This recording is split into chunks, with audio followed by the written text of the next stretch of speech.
Halo semuanya, kembali lagi di channel Halo Edukasi. Kita tentu sudah tidak asing dengan angin. Angin merupakan suatu aliran udara yang bergerak. Kita tidak dapat melihat bentuknya, namun kita masih dapat merasakannya.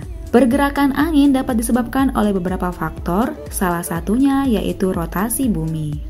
Adanya rotasi bumi menyebabkan udara juga mengalami pergerakan. Selain itu, udara yang bergerak karena adanya perbedaan tekanan udara di sekitarnya. Pada dasarnya, prinsip udara yaitu bergerak dari tempat bertekanan tinggi ke tempat bertekanan rendah. Tidak hanya itu saja, pergerakan udara juga dapat dipengaruhi oleh suhu. Untuk daerah yang memiliki suhu tinggi, sudah tentu tekanannya rendah, dan sebaliknya pada daerah yang memiliki suhu rendah akibat kurang memperoleh sinar matahari, maka tekanan udara menjadi tinggi. Ada kalanya angin yang berhembus dapat menjadi sebuah bencana alam hingga menyebabkan kerusakan dan korban jiwa. Banyak yang berpendapat jika penyebab terjadinya angin kencang yaitu adanya pengaruh anomali atau penyimpangan cuaca.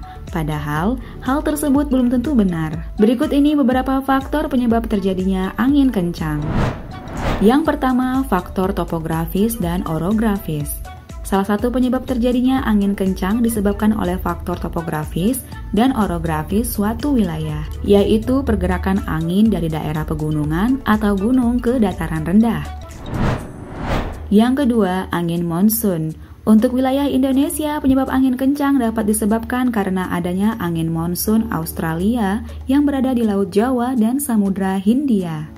Iklim kering dari musim hujan yang datang terlambat menjadi penyebab masih aktifnya angin monsun Australia di sekitar Pulau Jawa hingga Nusa Tenggara.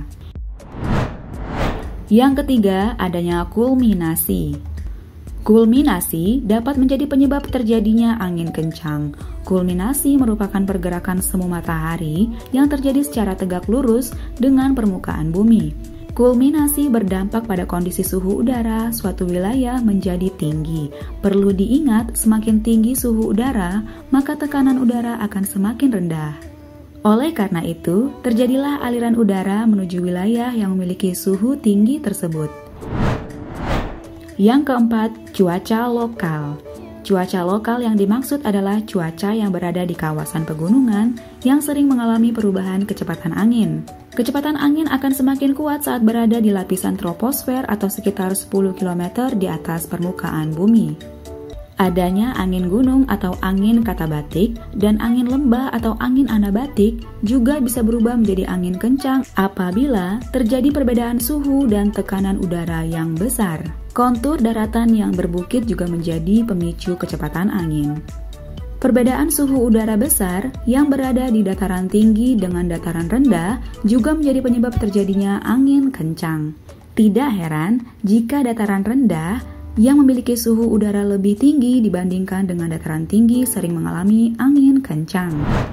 Yang kelima, kebakaran hutan. Adanya kebakaran hutan pada suatu wilayah dapat menjadi pemicu meningkatnya suhu udara. Semakin lama kebakaran hutan yang terjadi dapat menurunkan tekanan udara permukaan sehingga angin dapat mengalir ke wilayah yang sedang terjadi kebakaran hutan. Yang keenam atau yang terakhir yaitu awan cumulonimbus. Adanya awan cumulonimbus yang berada di suatu wilayah dapat menjadi penyebab timbulnya angin kencang secara tiba-tiba namun berdurasi singkat. Awan cumulonimbus yang berukuran sangat besar dapat menghasilkan arus udara yang naik ke awan maupun turun dari awan menuju ke permukaan bumi. Angin yang naik ataupun turun ke permukaan bumi inilah biasanya berarus kuat sehingga sering menjadi penyebab terjadinya bencana angin kencang di suatu wilayah. Dan biasanya awan cumulonimbus terbentuk saat musim pancaroba atau peralihan. Nah, teman-teman Halo Edukasi, itulah beberapa faktor penyebab angin kencang. Terkait kondisi angin kencang dan cuaca ekstrim lainnya, Badan Meteorologi, Klimatologi, dan Geofisika atau BMKG menghimbau masyarakat untuk waspada potensi genangan, banjir, maupun longsor bagi yang tinggal di wilayah rawan banjir dan longsor. Terutama jika berada di daerah dataran rendah, daerah cekungan, bantaran kali atau sungai, perbukitan, lereng-lereng, dan pegunungan. Waspada terhadap potensi hujan disertai angin kencang yang dapat menyebabkan pohon maupun papan reklame atau baliho tumbang atau roboh, serta yang berbahaya bagi kapal berukuran kecil. Hindari berlindung di bawah pohon jika angin kencang disertai hujan dan petir. Selain itu, juga waspada peningkatan ketinggian gelombang laut yang tingginya lebih dari 2,5 meter. Nelayan harus menunda kegiatan penangkapan ikan secara tradisional hingga gelombang tinggi mereda. Semoga informasi ini bermanfaat dan selalu berhati-hati dimanapun Anda berada. Jangan lupa untuk like, subscribe, dan nyalakan lonceng notifikasi agar tidak ketinggalan video-video dari Halo Edukasi lainnya. Sampai jumpa di video selanjutnya.